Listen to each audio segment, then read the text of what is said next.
Күн жылыды, қар еріді, қар астынан қоқыстар көріне бастады. Бұндай тосын сый кез келген Аягөз тұрғынының көктемгі көңіл күйін бұзатыны сөзсіз.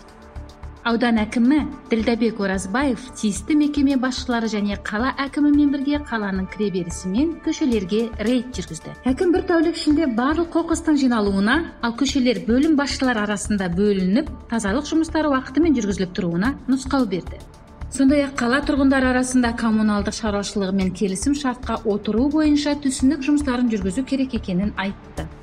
Бұл бүгінгі күнгі қажеттілік, қаланы таза ұстау керек. Тек сонда ғана біз санасы жоғары азаматтық қоғам болып қалыптасамыз, деді әкім.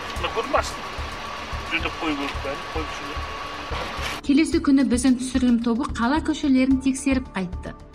Шынында да коммуналдық шаруашылық қызметкерлері бір тәулік ішінде тау-тау қоқысты тазалап, жылыту құбырының апатынан қалған шұңқырларды тегістеп қойыпты. Құрметті қала тұрғындары, туған қаламыздың көркейіп, әдеміленіп, тазалықтың сақталуы сіздердің де қолдарыңызда. Ауламызды және көше бойларын таза ұстайық.